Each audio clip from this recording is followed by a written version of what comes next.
So when we moved to the house, we were fortunate enough to be left this original hand-drawn plan, which is what would have been sent off before the house was even built.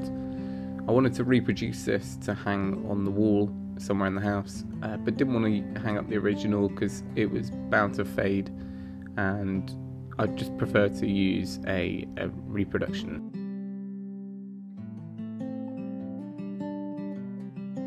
So I decided to use a fixed lens, and that's always quite helpful because if you use a zoom lens, the barrel can creep when the camera is angled vertically down. So using the 50mm prime was the best option, and most tripods come with the ability to pivot the top arm, and that'll allow you to shoot down straight onto the subject, and that just means that the lens will be directly above the center point of the whatever you're photographing. So I'm just doing a few different shots, so I've got an option to look at them on the screen afterwards and compare, and just want the sharpest possible image. Once we're on the computer, I can then go through and just pick out the one that's the sharpest and the best exposure.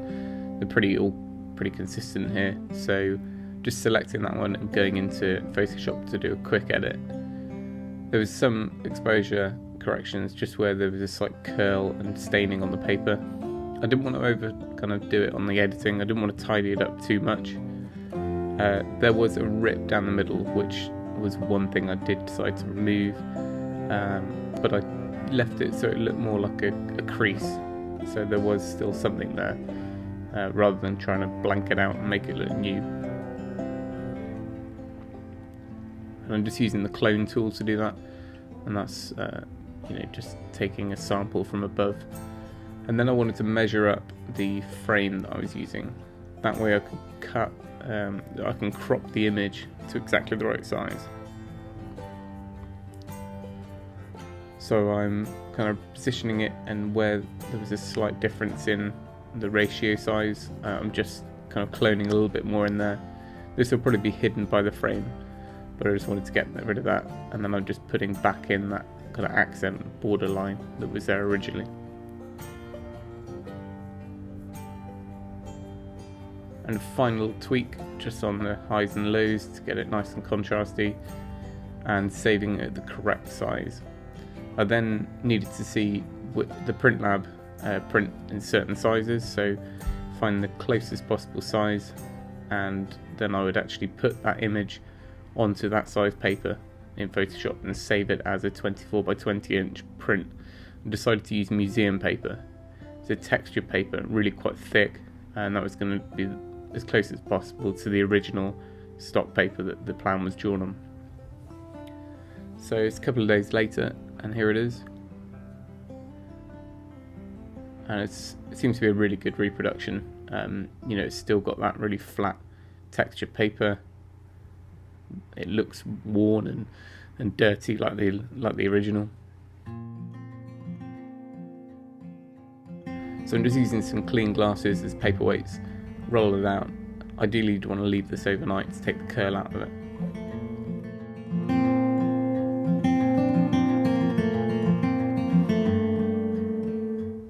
And here's a little look at the detail. And even the stamp looks fairly realistic there. So here's the frame I'm going to use. I just picked it up at a little vintage antique shop. It was actually a cafe, and they were selling everything on the walls. So this was, I think, £18. Really old, untouched original frame. Obviously had a few patches to do on the back there. So first I'm just removing the old rope and the old fixing, and then taking out the old backboards. And these are actually the original sort of pine veneer type slithers that are put in the back. There were quite a few splits in them, so I decided that I was going to take those out and replace that with a new board. Fortunately, the glass looked like it was going to be in good enough nick to keep, so I wanted to be careful when I was taking out the pins that I didn't chip or damage that glass that was beneath the thin kind of print that was in the frame. So I'm just using some pliers to pivot those out, kind of pull them out, and a really tiny little nail bar as well to get any bigger ones out. And these are really sharp little pins, but also quite rusty, so some of them were snapping. But I needed to make sure all of those were out so I could take out the old print and clean up the glass.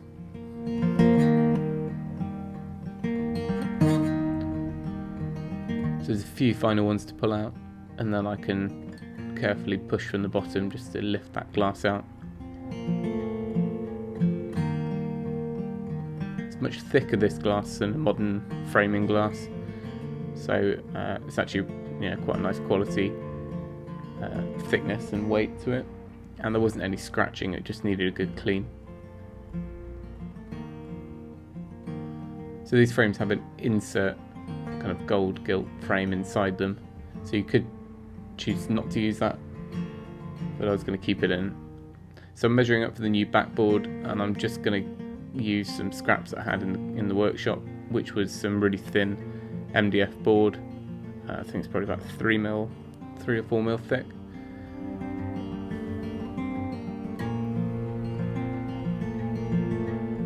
And I'm just using some glass cleaner here to give it a really good clean.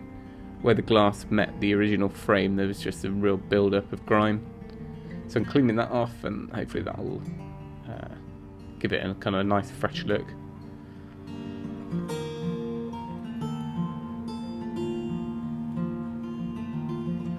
So as I do with all the framing, I kind of go on with one wipe, just to clean it, and then I'll give it another quick spray and wipe it completely dry to polish it, and then hold it up on an angle, and that will kind of show up any imperfections in the light.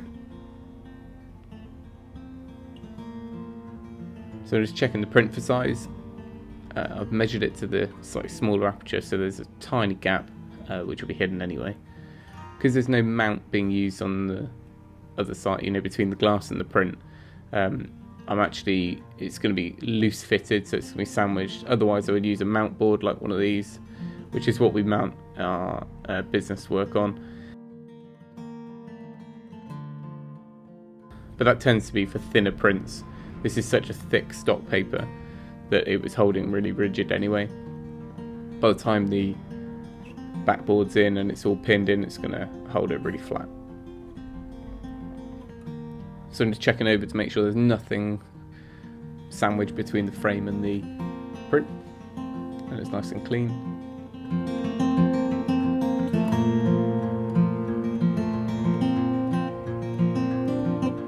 So here's the board in the back, and I'm just using a tab gun to shoot some flexible tabs in.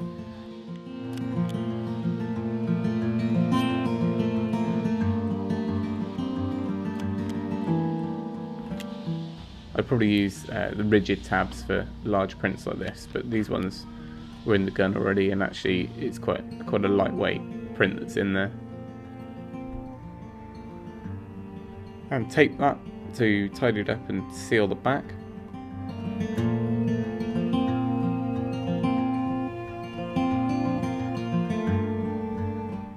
And just tidy up the corners to make sure everything looks tidy on the back and ready to hang. So I'm going to use those original rings. They've lasted, quite a few decades in there, so it made sense to keep those. Cutting off the old cord that was on there, and I'm just using some really low stretch framing cord and tie it off on each end.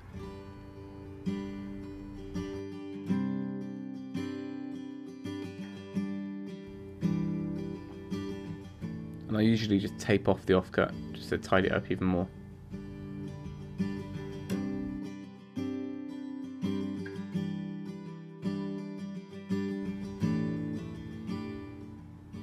And before securing the other side, I just make sure there's enough give in the cord to hang it. You don't want it too tight, but also you don't want it to hang so it comes up above the frame itself.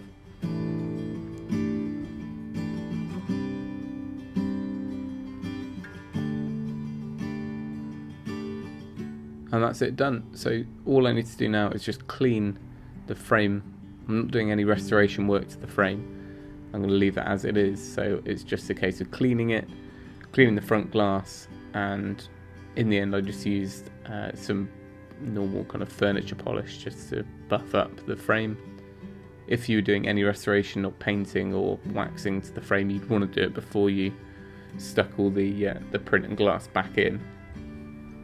But I kind of like the look of the old frame, a little bit of wear, and it kind of fits with the house.